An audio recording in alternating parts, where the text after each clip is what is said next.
Hello guys, Crispy here, welcome back to another video. In this one, my friends, I'm going to be testing a GeForce GT 431GB in GTA 5. This one is the Palit version of the card. We are running it with the latest Nvidia drivers for it, which are very old, but this is a 2010 GPU. And you can see all of its specs right here in Tech Power-Up's GPU Z. Again, there's the release date right there.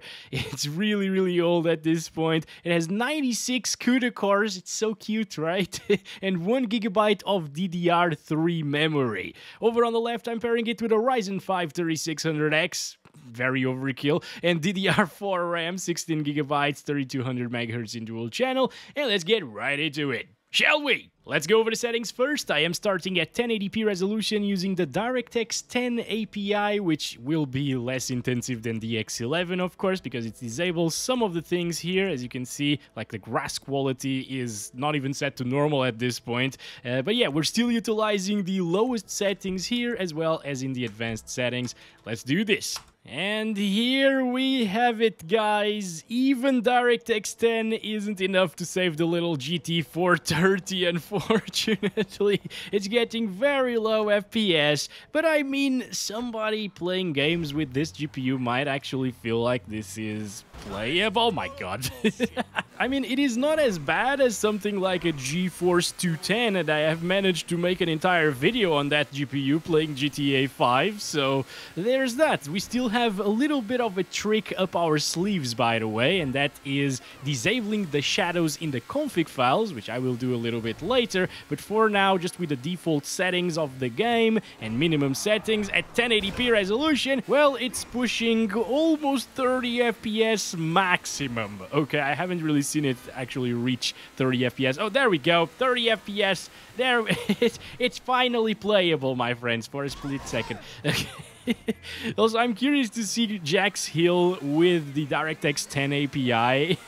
The grass should be non-existent, and I'm curious to see if there is some foliage still, you know, like the bushes and stuff. Ooh, I'm actually driving very well today. Here we go, guys. It still has some vegetation, so things are about to get wrecked right now. Oh yes, 17 frames per second minimums there. It gets very sluggish. I mean, if you're into that cinematic experience, this should be fine for you. There's Jack, by the way. We can see him very clearly here in DirectX 10 without the grass. It is quite a terrible experience, okay? I would never play like this. Thankfully, it doesn't stutter at all, so it's a good baseline for what's to come. With lower resolutions, it should become pretty playable here, and it's still good enough to kill Bob, so that's what matters. Let's stop it there, and let's go down to 900p resolution. That's 1600 by 900. And as you can see, the drop from 1080p to 900p actually makes us be at 30 plus frames per second, at least while cruising here in the city, you know, driving really fast and so on. And it still doesn't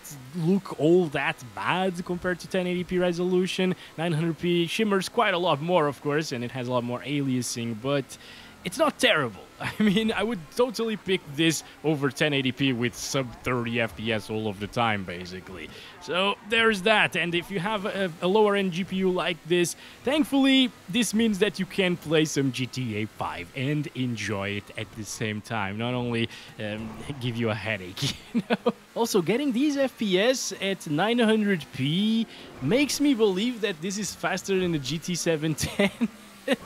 Somehow a GT 430 might be faster than the 710, my friends.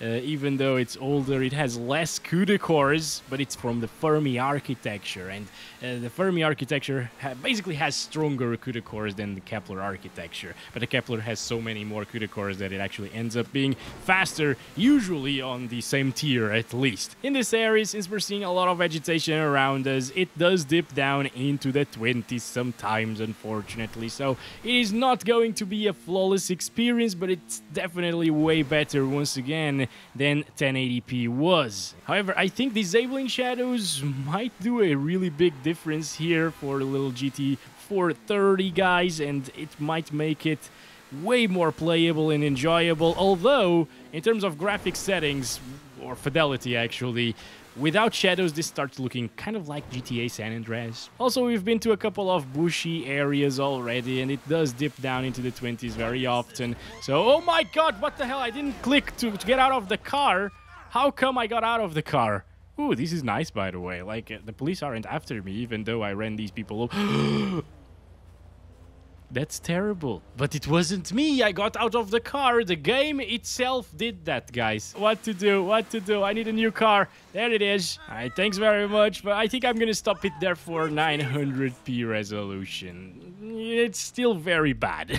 Okay, we're going down now to 720p resolution using the same settings, obviously. And this is way more adequate now for the GT430. And I just remembered maybe this isn't really that much faster than the GT710 after all, because the 710, I believe I tested it at 720p low settings, but with DirectX 11. This is the X10 once again, so yeah, it's less intensive, of course. Can't really directly compare things after all. Anyway, it is performing okay. This is a better car over there. All right, I'm gonna go with it. Oh, hello! We had a friend! I didn't even notice that. It's pretty decent at the moment. This just shows you how scalable GTA 5 really is. And it kind of makes sense because it also released on like PS3, for example, which is close in performance to what, like a 7800 GT, 7900 GTX, something like that, you know. Those are very old GPUs, so the 430 should be a little bit faster than them, I think, and that's why it can actually run some GTA 5 okay-ish. The 430 still has a little bit of life left in it, oh boy. If you just want to play older games and even older AAA titles, as you can see, it actually is running surprisingly well. Over here it's not dropping. Goodbye, Bob and friend of Bob. Like, friends of Bob can't be good people, so that's why we kill them every time. Over here, let's see, inside of these bushes, it usually drops a lot, but it's not dropping from 30 FPS. You don't even need to make the game look like GTA San Andreas to make it playable on the GT430 and above 30 FPS all of the time. This is so good. Like, oh, it's dropping slightly from 30 though, to 29 FPS alone. It's not really that big of a deal, honestly. But remember, this game came out in 2013 first on consoles, okay? Then 2014 on the PS4 and Xbox One, and then 2015 on PC. When this first came out on the PS3, this GPU was already 3 years old, and it was very low-end stuff, right? It's not even GTX. So it wasn't meant for gaming at all, yet it could play GTA 5. Imagine the smile on people's faces back in 2015 when this came out on PC, 5 years after the GT430 came out, right? And they were seeing benchmarks of the GT430, maybe. Were benchmarks a thing back then? I think they were, because I was watching some benchmarks back then on YouTube.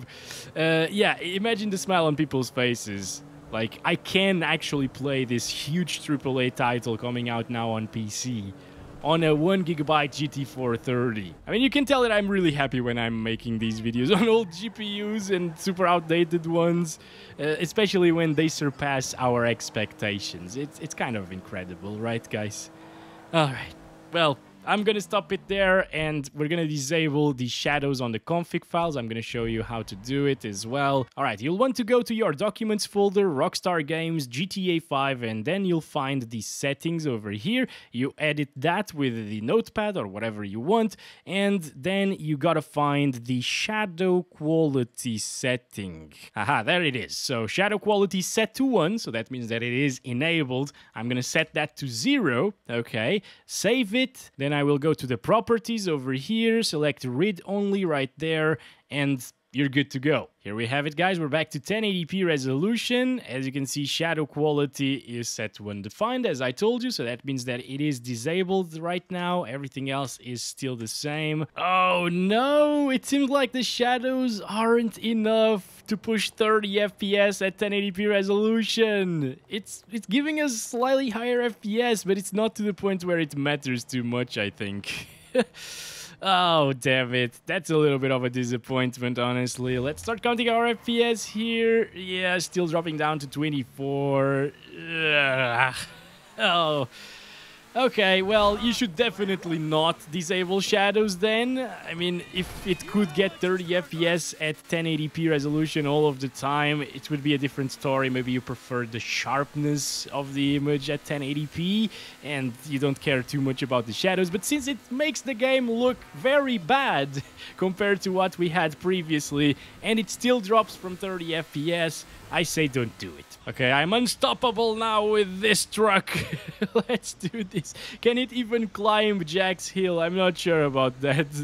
But yeah, so far we're getting like 32 average. I guess that's something. Wait, can we also break these nets? Or are they indestructible? They are indestructible. A truck can't break these nets. It's a little bit more stable, I guess. But again, it looks so bad that I would prefer to play this. I can't climb this. I would prefer to play this at 720p, and it still drops to the same values as before. 18 FPS. Yeah, so the grass is still as intensive as it was without the shadows enabled. That's a nice car over there, the green one. I kind of want it. Wait, but let's get it at the 900p resolution, okay? For some reason, I got a black screen right now, but the capture card is actually working, and I can see it down here. So I'm gonna be looking down for this section at 900p resolution. This is it. Same settings, 33 frames per second. Let's go, start counting our frames. Hopefully the car didn't disappear already, because I really wanted it. 40s. Alright, so we're basically getting around the same FPS as we got at 720p, but now at 900p. Oh, there we go, we got the car over here. Green one. Anyway, 30-somethings. Alright. I mean, if someone has a 900p monitor, native, with a GT 430, I could see why they would pick this at native resolution, which will look pretty decent, instead of the 720p with shadows enabled. But again, I mean, the shadows make such a big difference in GTA 5 that I would not trade them for the higher resolution, or slightly higher resolution, actually. I think the way to go is to grab like a €15 or $15 monitor, or maybe like a $10 monitor. That's 1024 by 768. You might actually be able to find them for even cheaper than that, and then you can run 720p native resolution and make the game look crispy as I like it, not too aliased, and decent with the shadows enabled at the same time. Again, I wouldn't do this. I'm still testing it though because it's fun. And over here, lots of grass, lots of, well, not grass, but lots of little bushes getting down into the 20s still. Look at that. So, again, like the bushes are still super intensive, even without the shadow quality enabled. Interesting. Let's go down to 720p now. Okay, here we go. 720p resolution, normal settings, no shadows. Start counting our FPS. Now I'm looking up at my monitor once again. This car is wrecked. Ugh. Damn it. Okay, let's go with this white car over here. Is this the actual white car? I remember a guy saying, where is the white car? Every single time in the GTA benchmark videos. Maybe it'll be here again in the comments. I don't know. But yeah, once again, it's still getting those 40 FPS. Maybe it will go up to like 50 FPS in just a little bit. But it's not night and day difference in terms of FPS. And it is night and day difference in terms of visual quality. So why do this? Again, oh boy! Oh, what the hell is this place? Interesting. I'm gonna do something different right now. I'm gonna go invincible with the painkiller cheat code, and I'm gonna skydive. Looking at the city from above, dropping down into the 50s sometimes, but it's actually getting 60 at times. Look at that. Wow. Alright. And now we're going really, really fast. Look at this, not a problem. Obviously, if you want to achieve 60 FPS, you'll need a decent-ish CPU. Something like an i3 2nd gen won't do that. So you'll need like an i5 2nd gen. That should be enough, or i5 3rd gen. It actually goes up to like 60 FPS sometimes. Look at that. Okay. So it is definitely smoother. But at what cost? That's the thing, right?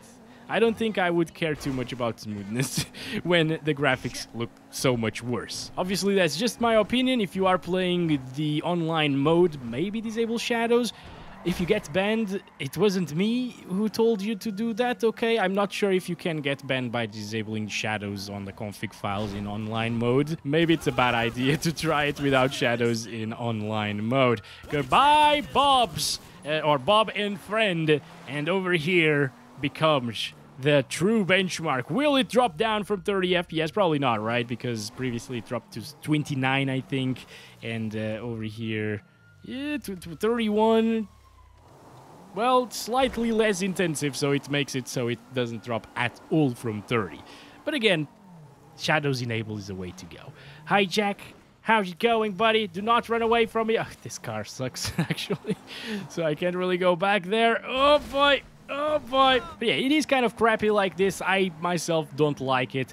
But let's try it at 4K. Now, this GPU doesn't really natively support 4K resolution, so I'm setting it to 1080p res, and I will be using frame scaling mode set to 2 times to make it run at 4K. This will double our vertical resolution. Okay, we are successfully playing at 4K resolution with a GT 430, and it is an absolutely terrible experience. No one should do this, obviously. It's also running out of VRAM at this point, probably, since it only has 1 gig. Oh, we lost a tire right now. Yeah, basically, now the GT 430 is running as well as this car. Still fun to check out, though. We do stupid things sometimes in this channel, as you know, and every now and again I get the comment, why are you testing these high resolutions? This is so stupid. You're just wasting our time. Well, I don't know. Call me stupid all you want, but I like to test these things out, okay? These insanely ridiculous settings. Thanks very much for watching this video. That's been it. I'm not gonna bother you longer with this terrible experience. It's actually kind of starting to give me a slight headache, so yeah, better leave it right there. Thanks for watching. As always, love you all. Bye-bye.